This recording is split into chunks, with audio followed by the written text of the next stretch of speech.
A writing instructor adjusts his posture in the Cairo sun, speaking fluent Arabic to his Egyptian students. His blonde hair catches the desert light.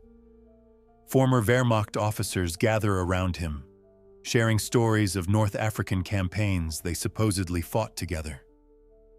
But there's something they don't know about their new friend, something that would get him eliminated if discovered. This German war veteran isn't German. The stories he tells about desert battles? He was on the opposite side, and that detail his new companions never think to question might be the most dangerous secret in the Middle East. What happens when your greatest strength becomes your most vulnerable weakness? When the very thing that makes you invisible could expose everything? Don't forget to like, leave a comment, and subscribe. You are not here by accident. 1937. A 16-year-old walks off a ship in Haifa. He carries nothing but a small suitcase and speaks Hebrew with a thick German accent.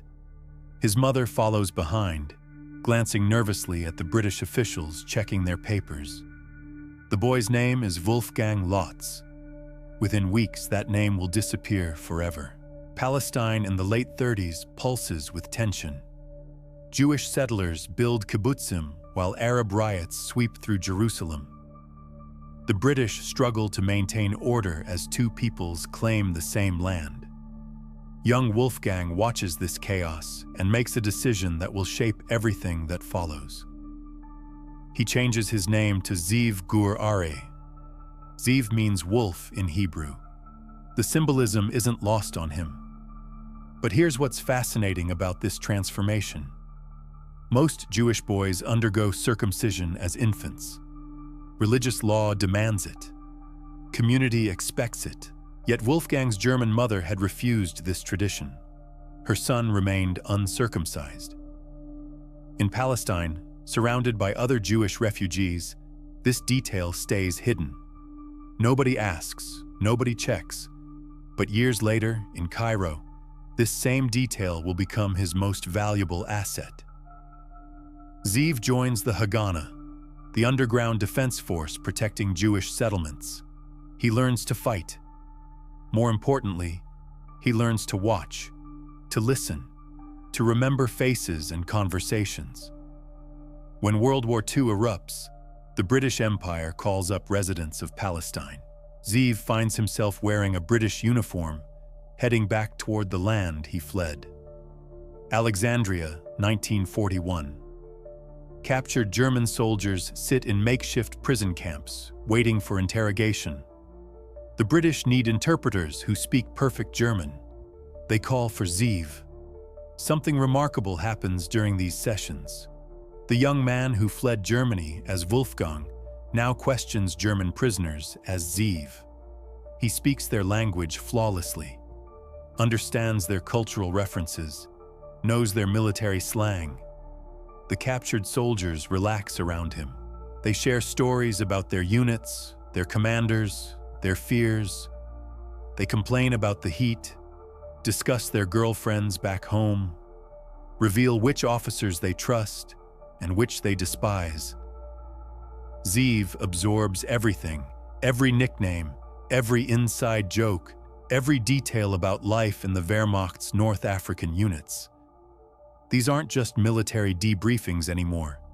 They're masterclasses in becoming someone else. When Rommel's Africa Corps retreats westward, Ziv has accumulated something invaluable: an intimate knowledge of German military culture from the inside. He knows how these men think, speak, and behave when they believe they're among friends. But the war ends. British intelligence no longer needs German interpreters. Ziv returns to Palestine, then Israel, expecting his intelligence career to end. He's wrong. 1957. Israel's military intelligence approaches Ziv with an unusual proposition. They need someone who can disappear into Europe, blend with German society, and become convincingly invisible. His background makes him perfect. Born in Germany, raised speaking the language, educated in Wehrmacht culture, through those prison interrogations. Most crucially, uncircumcised. The training begins. Not just language refinement or cultural immersion, psychological preparation for becoming someone else entirely. Ziv moves to Paris with his Israeli wife and children. Officially, he's studying business. Unofficially, he's learning to suppress every Israeli habit, every Hebrew phrase that might slip out under pressure. Then comes Germany itself, Munich, the heart of the former Reich. Here's where the operation becomes truly audacious. Zev meets Waltraud, a German Catholic woman with no connection to Judaism or Israel. They fall in love. She knows nothing about his real identity. When Zev reports this relationship to his handlers, their response surprises him. They don't order him to end it. Instead, they encourage marriage. A German wife provides perfect cover. More than cover, authenticity. But there's something else. Something his handlers don't tell him yet. This relationship isn't just about his next mission. It's about surviving it. Cairo, 1960. Wolfgang Lotz steps off a plane carrying German documents, a fabricated military record, and a business plan for establishing an equestrian school. His story seems perfectly reasonable. A former Wehrmacht officer who served in North Africa during the war, emigrated to Australia afterward, built a successful riding academy, and now wants to expand into the Egyptian market. Every detail has been carefully constructed. His military service record places him in units that actually fought in the Western Desert. His knowledge of Australia comes from months of intensive briefing. His horsemanship skills are genuine, learned during his real military service. The Egyptian authorities approve his residency application without suspicion. Within months, the Wolfgang Lotz Riding School becomes Cairo's social center for the German expatriate community. Former Wehrmacht officers gather for evening drinks. Egyptian military officials bring their families for riding lessons. Two worlds collide in this dusty courtyard. Nazi war veterans share tables with officers loyal to Nasser's socialist revolution. The conversations flow between German and Arabic, past and present, old allegiances and new ambitions. Wolfgang listens to everything, remembers every name, notes every connection. His bathroom scale weighs more than it should. Hidden inside, a radio transmitter waits for the darkness. The conversations at Wolfgang's riding school reveal something terrifying. Egyptian officials speak casually about modernizing their military with Soviet equipment. Tanks, aircraft, artillery, everything Moscow provides to challenge American influence in the region. But there's frustration in these discussions. The Soviets refuse to supply medium-range ballistic missiles. Too dangerous, too destabilizing. Moscow doesn't trust Cairo with such weapons. Enter Odessa. Not the Ukrainian city, but the network of former Nazi officials operating across post-war Europe. They offer Egypt what the Soviets won't provide. German rocket scientists, the same minds that created the V-2 missiles that terrorized London. Werner von Braun might be working for NASA now, but dozens of his former colleagues remain available for the right price. The plan emerging from these riding school conversations chills Wolfgang to his core. 300 missiles capable of reaching any target in Israel, some designed to carry conventional warheads, others equipped with radioactive materials or biological agents. This isn't just military modernization. This is preparation for annihilation. Every evening, Wolfgang locks his bathroom door and transmits details to Tel Aviv. Unit designations, personnel movements, technical specifications, meeting schedules.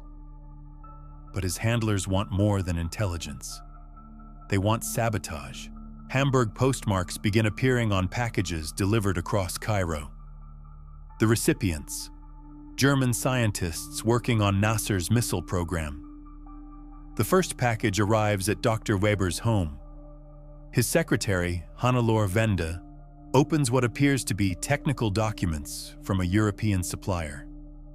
The explosion blinds her permanently and scars her face beyond recognition. The second package reaches the missile production facility. 5 Egyptian workers perish when the facility director cuts the string holding the seemingly innocent delivery together. Terror spreads through the German scientific community in Cairo. Several families pack hurriedly and return to Europe. Others demand increased security protection.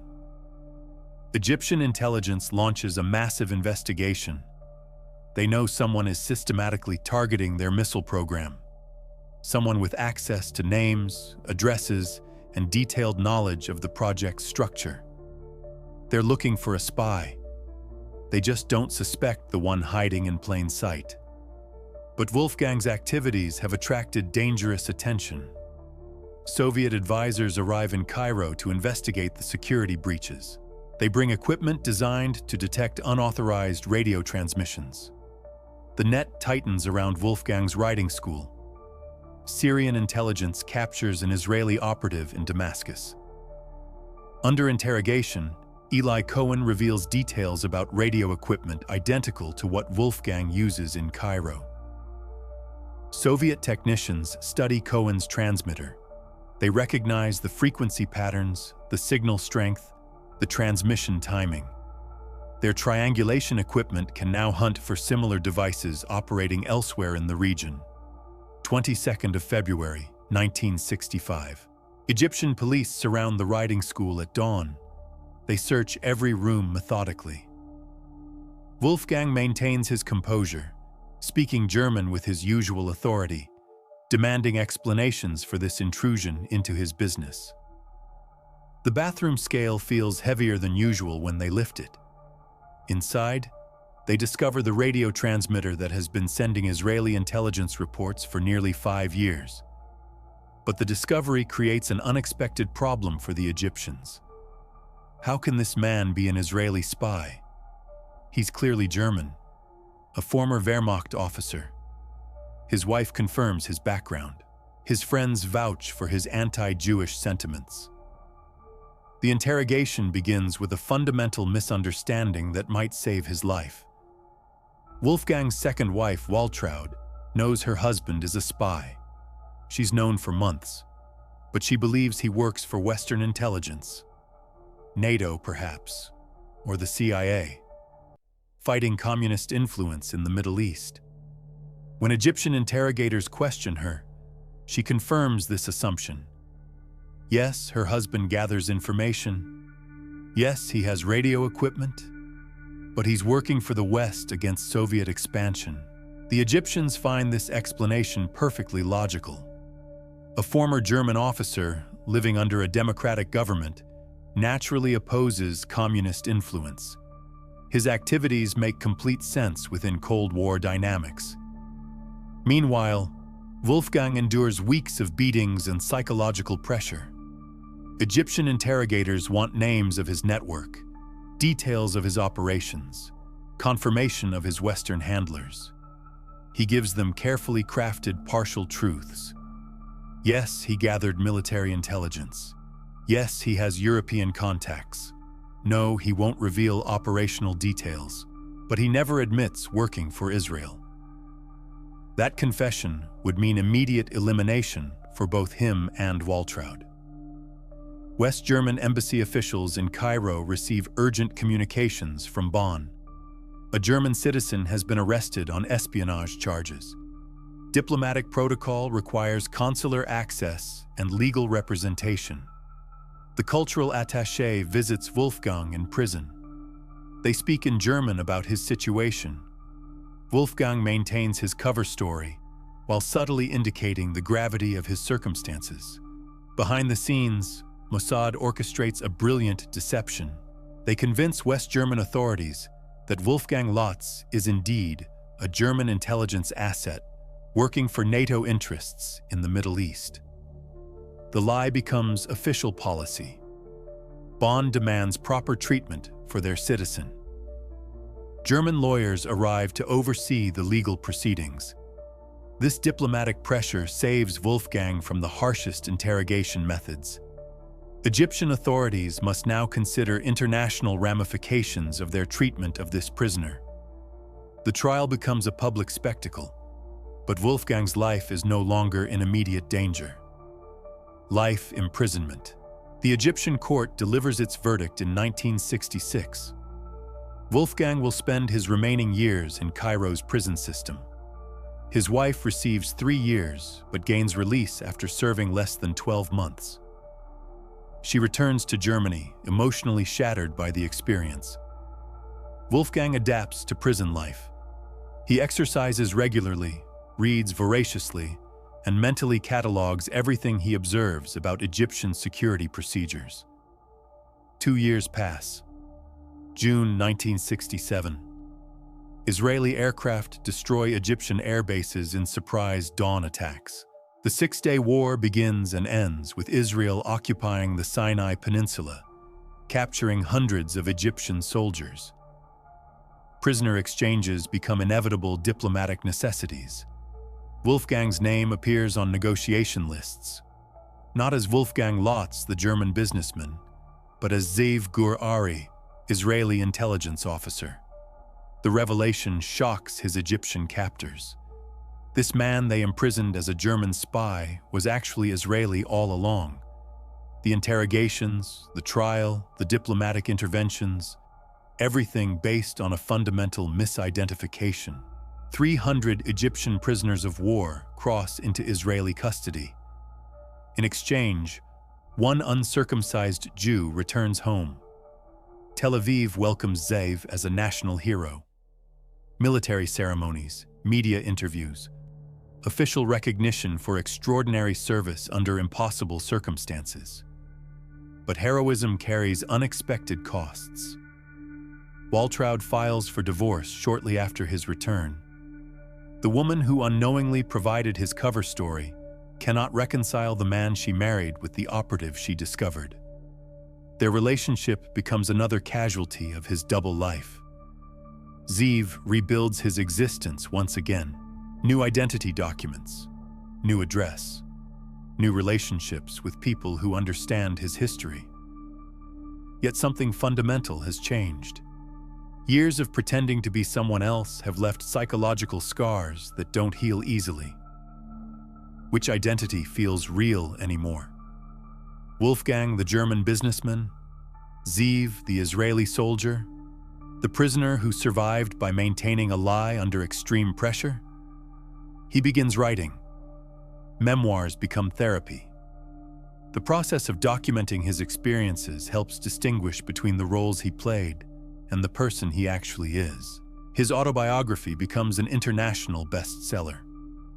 The Champagne Spy refers to those evening toasts in Cairo when he raised glasses with the same German officers he was simultaneously betraying. 1972.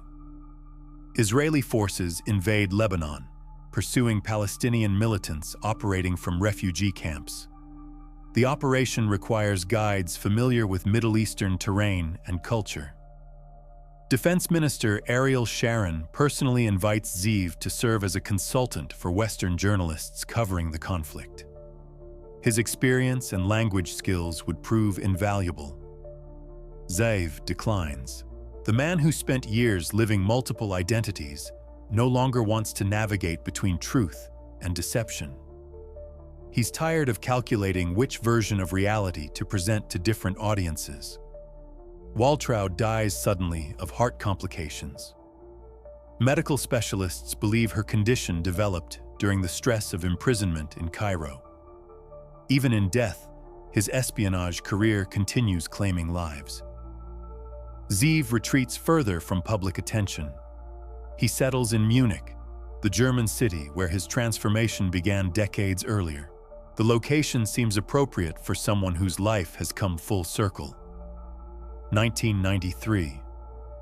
Wolfgang Lotz, now permanently Zeev Gur-Ari, suffers a massive heart attack in his Munich apartment. He dies alone, surrounded by books and photographs documenting his extraordinary life. Israeli officials arrange military honors for the funeral. Colleagues from Amman attend the ceremony. Former prisoners he helped exchange send condolences. Government ministers deliver speeches about his contributions to national security. But perhaps the most remarkable tribute comes from an unexpected source. German newspapers publish respectful obituaries for Wolfgang Lotz, the businessman who promoted German-Arab cultural exchange in Egypt during the 60s. Two countries mourn the same man under different names, never realizing they're honoring the same person. His gravestone in Israel bears Hebrew inscriptions and military decorations. The Wolfgang Lotz riding school in Cairo closed decades ago, but elderly Egyptians still remember their blonde instructor who spoke Arabic with slight German inflections. What made Ziev's operation possible wasn't just his language skills or cultural knowledge. The crucial factor was biological.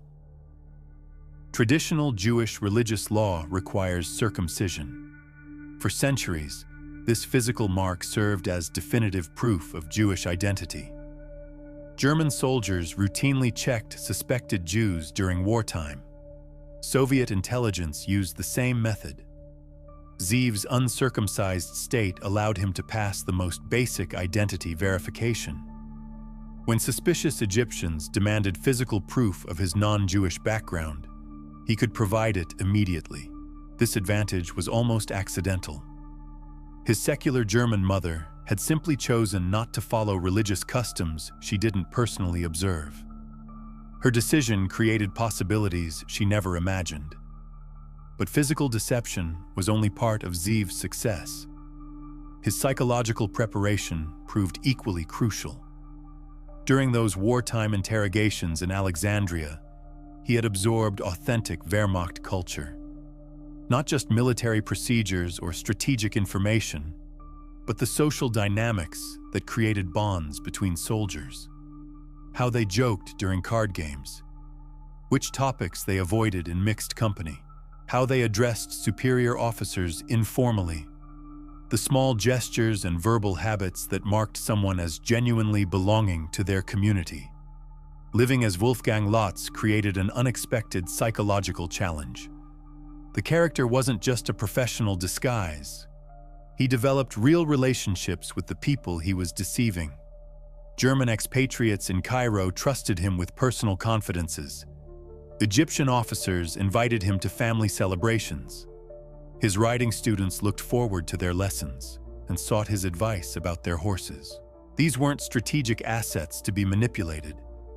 They were human beings who genuinely liked the person they thought he was. Yet every friendly conversation was also an intelligence-gathering opportunity.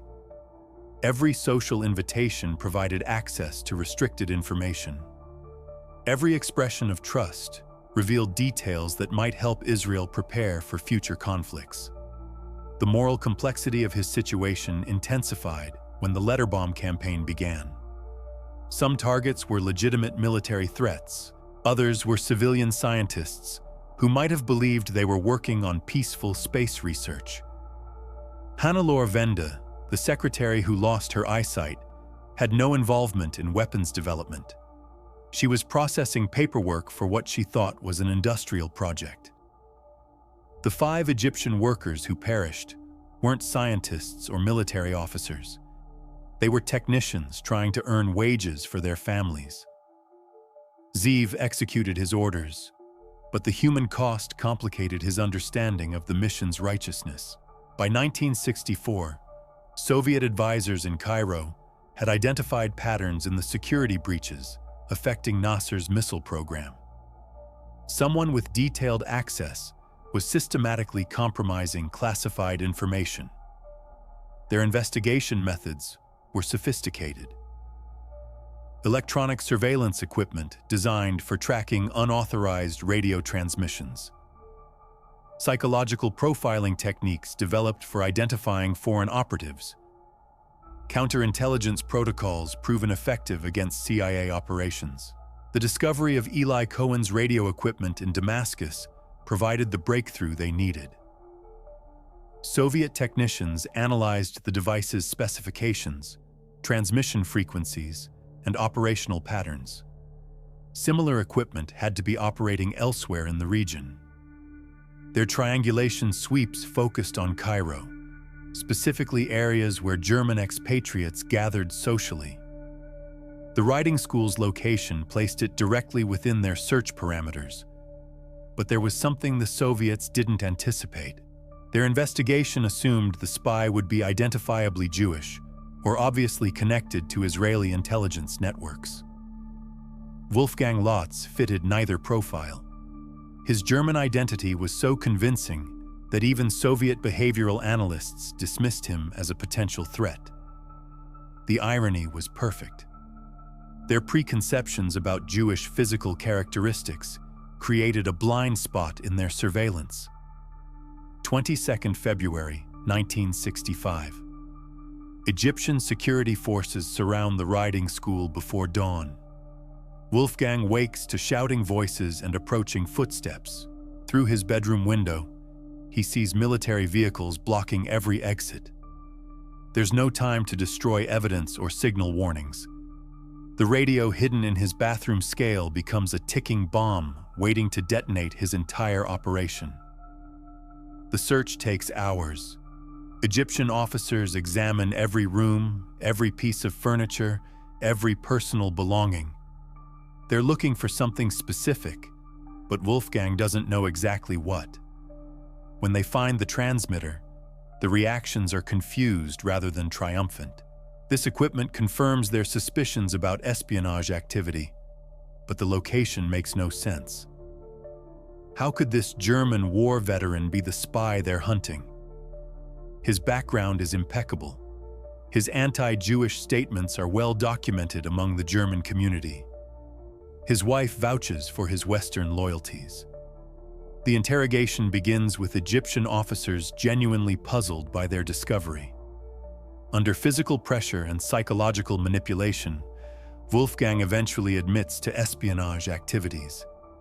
But his confession follows the script his handlers prepared years earlier. Yes, he gathered intelligence. Yes, he transmitted information to European contacts. Yes, he worked for Western intelligence services opposing Soviet influence in the Middle East. The Egyptians find this explanation satisfying. A German officer naturally opposes communist expansion. His activities serve broader Western interests against their common enemy. Wolfgang never mentions Israel, never reveals his Jewish background, never admits his real identity or primary loyalties. This strategic deception saves both his life and Waltraud's. Egyptian authorities would have eliminated them immediately upon discovering an Israeli connection. The confession also protects his intelligence network.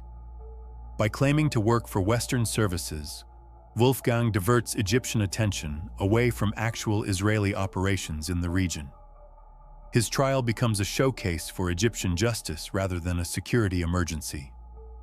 International observers monitor the proceedings. Diplomatic pressure ensures proper legal representation. While Wolfgang sits in Egyptian prison, Israeli intelligence celebrates one of their greatest operational successes. The information he gathered over 5 years provided crucial insights into Egyptian military capabilities, Soviet advisory relationships, and Arab strategic planning. More importantly, his sabotage campaign had disrupted the missile program at a critical phase. Several key scientists abandoned the project.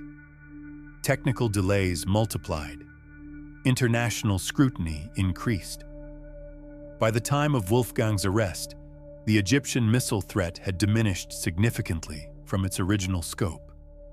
But there was another dimension to his success. His operation had demonstrated Israel's ability to place deep cover assets in hostile territory for extended periods. Arab intelligence services now had to consider that any foreign resident might be an Israeli operative. The paranoia this created disrupted their normal intelligence cooperation and diplomatic relationships. Trust became a luxury they couldn't afford. 1967. The Six-Day War changes Middle Eastern power dynamics overnight. Israel occupies Egyptian territory and captures hundreds of prisoners. Prisoner exchanges become political necessities for both governments. Egypt needs its captured officers returned.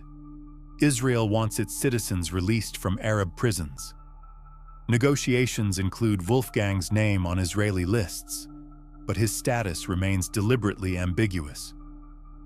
Egyptian officials still believe he's a German citizen working for Western intelligence. The exchange process reveals his true identity only at the final moment. When Wolfgang crosses into Israeli territory, he finally becomes Zayv Gur Ari again. The revelation shocks Egyptian negotiators. They realize they've been deceived not just about his activities, but about his fundamental identity. The psychological impact extends beyond embarrassment. If their intelligence services could miss something so basic about a high-profile prisoner, what other deceptions might they have overlooked? Israel in 1968 celebrates military victories and successful intelligence operations. Ziv receives official recognition for his service, but the transition to normal life proves challenging. Which version of himself should he be now? The German businessman identity is blown. The prison experience has changed him psychologically. His marriage to Waltraud is dissolving under the weight of revealed deceptions. He attempts to rebuild relationships with his original Israeli family, his first wife and children, who endured years of his absence during the Cairo operation. But those relationships have also changed. His children grew up with an absent father whose work they couldn't understand or discuss. His first wife developed independence and social connections that no longer include him. Everyone around him has moved forward, while he remained frozen in an artificial identity. The adjustment process takes years. Learning to be himself again requires the same psychological techniques he once used to become someone else. Writing becomes Ziv's method for processing his experiences. The Champagne Spy transforms his memories into narrative, but the process raises uncomfortable questions about truth and fiction. Which events should he reveal? Which details might compromise ongoing operations or endanger former contacts?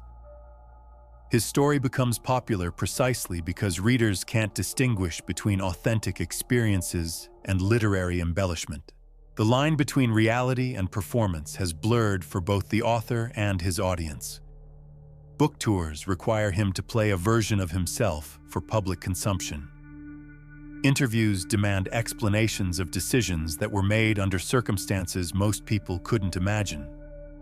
He finds himself nostalgic for the simplicity of being Wolfgang Lotz. That identity had clear parameters and specific objectives. Being Ziv Gur Ari in peacetime proves more complicated than being a spy in enemy territory. When Israeli forces advance into Lebanon in 1972, military officials remember Ziv's expertise in Arab culture and regional languages. Ariel Sharon personally requests his participation as a guide for Western journalists covering the operation. His experience would provide credible background information and cultural context for international media coverage. Ziv refuses the assignment. He's finished with double lives and strategic deceptions. Finished with calculating which truths to reveal and which to conceal. Finished with being useful because of his ability to become someone else. The rejection surprises his former colleagues. They expected him to embrace new opportunities for service. Instead, he seems to be withdrawing from the intelligence community entirely. His decision reflects something deeper than war weariness. Living multiple identities simultaneously had fragmented his sense of self in ways that normal retirement couldn't repair. He chooses authenticity over usefulness, even if authenticity means accepting limitations and refusing opportunities. Settling in Munich creates poetic closure for Ziev's journey.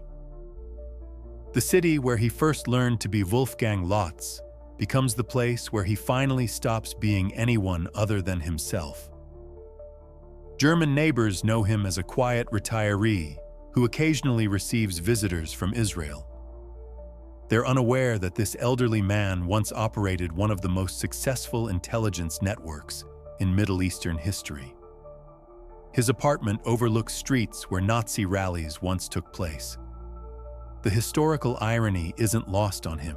A Jewish refugee who fled German persecution has returned to live peacefully among the descendants of those who drove him away.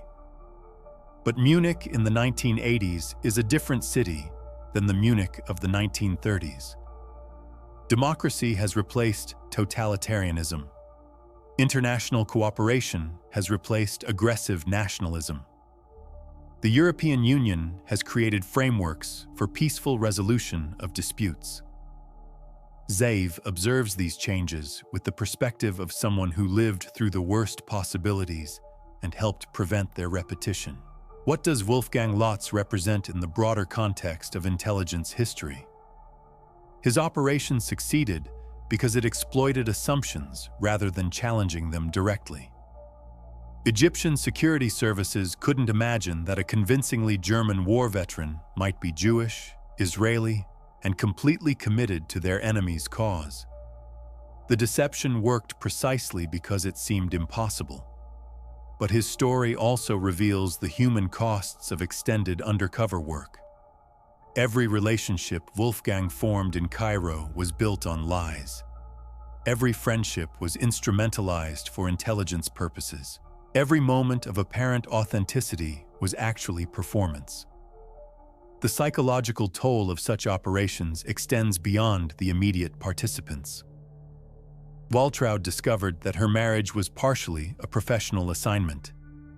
Egyptian officers learned that their trusted friend had been documenting their conversations for enemy analysis. Trust, once broken by such revelations, doesn't easily repair itself. Yet intelligence agencies continue recruiting operatives for similar missions. The strategic value of human intelligence often outweighs concerns about individual psychological welfare or moral complexity.